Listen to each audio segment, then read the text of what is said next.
Marisa. Is it Ewing? Ewing? Ewing, like I'm Ewing. talking to you and then a wing. All right, cool. We're gonna start over. So I don't mess up your name. What's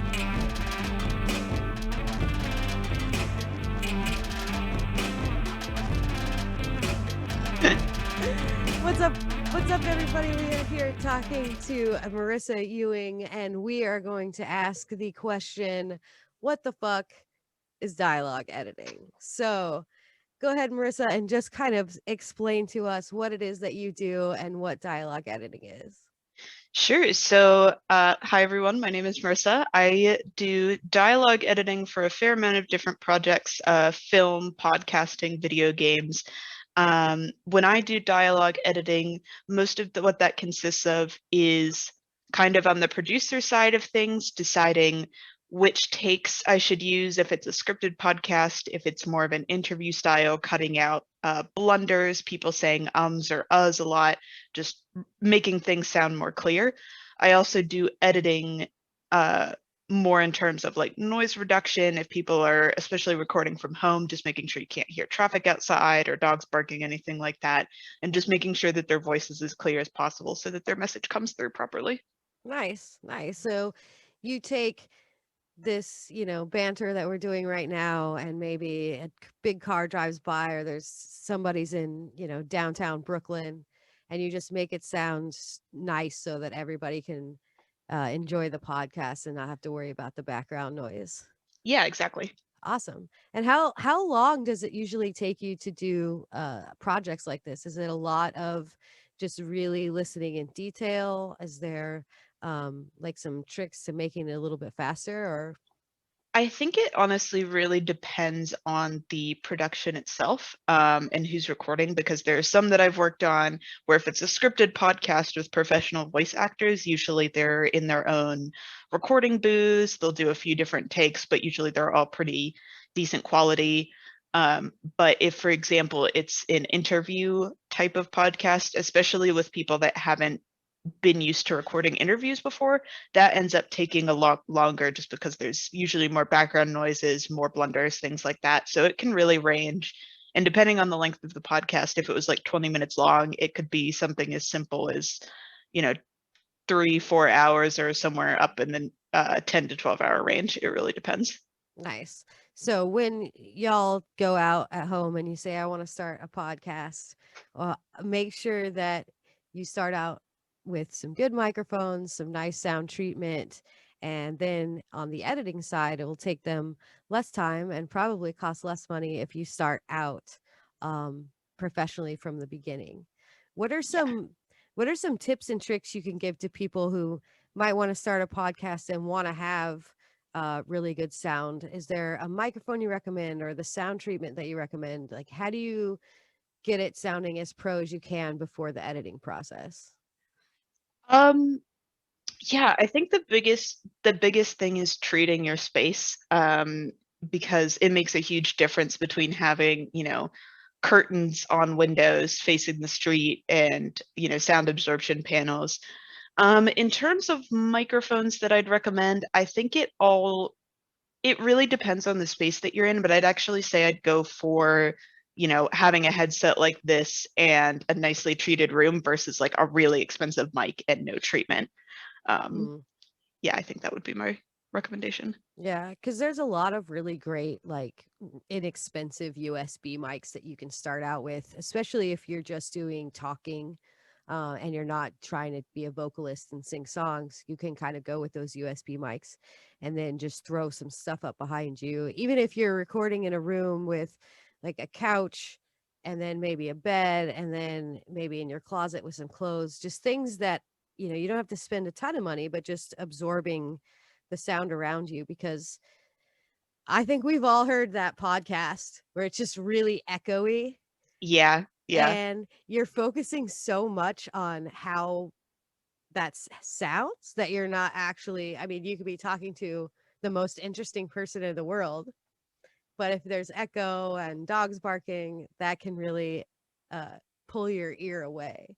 Yeah, absolutely. And in terms of editing too, whether you're doing the editing yourself on your podcast or you're hiring someone else, it's going to take a lot less time if the recordings just come out clean, because I can take out the echo, but it won't sound as good as if it was just recorded cleanly in the first place, and it'll take more time.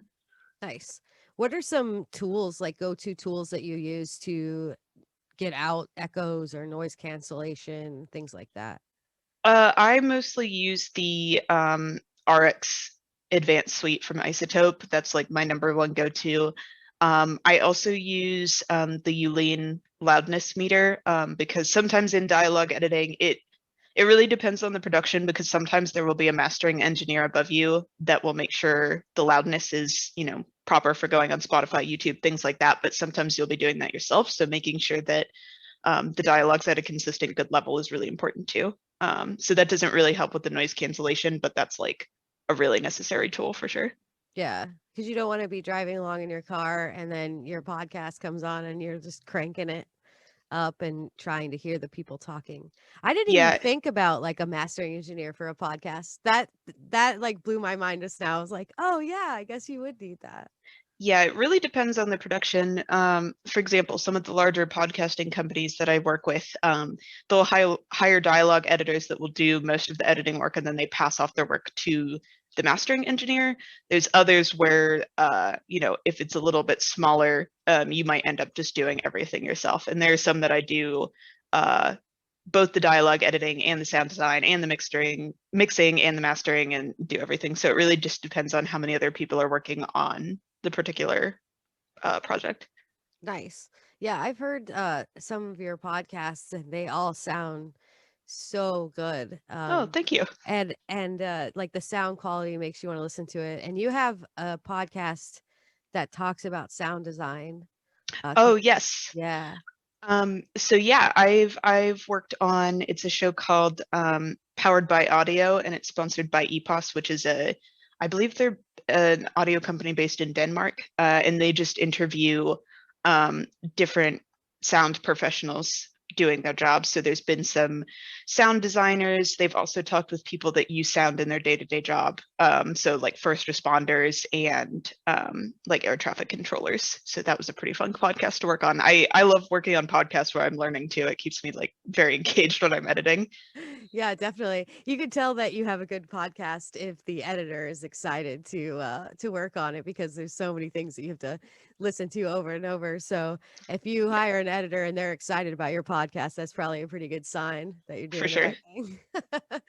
Yeah, the sound quality of your work is just amazing. And I think that if anybody out there is looking for, a way to make their podcasts sound really, really pro. Marissa's, your person. You should go and check out their work Thank uh you. and see what's going on. So if somebody wants to hire you and have the best pro sounding podcasts ever, where can we find you? So I have founded a production company that specializes in remote podcast and film and video game editing. It's called Hemlock Creek Productions, and the website is www.hemlockcreekprod, that's prod.com. All right, great. And I'll put a link to that in the description of this video so that you can go check out the amazing work that Marissa's doing and really understand the work that goes into it. A lot of us turn on a podcast and we just go, oh, this sounds great.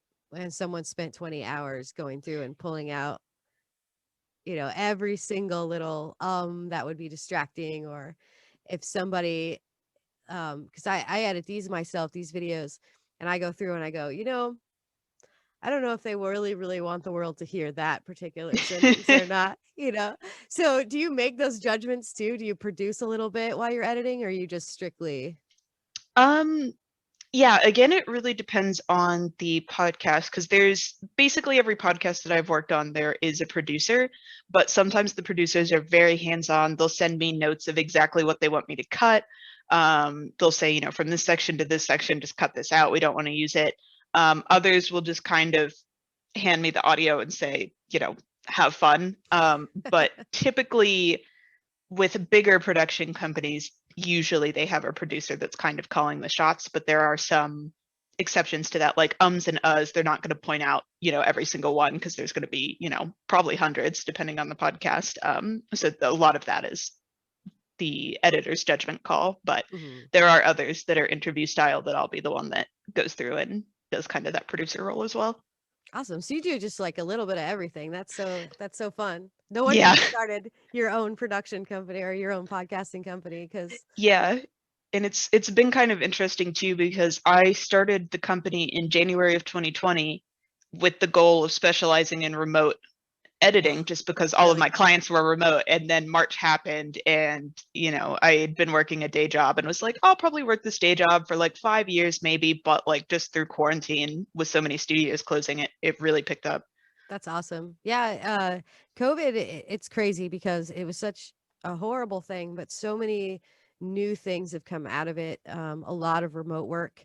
I've gotten to mix for people all over the world because of it. So starting something at the beginning that was focused on remote, it was almost like you had a vision or a Yeah. premeditation, like, I think this is a great idea. Little did you know it was a Yeah, and really it's great idea. been amazing too because one thing that I've noticed is, a lot of people have just gotten comfortable working from home and recording from home. The sound quality of, home recordings has been going up so much because people have been practicing for, a year and a half basically at this point. So Yeah, I've really definitely. noticed the sound quality, especially with people that are doing one-off interviews, has just skyrocketed. It's pretty great.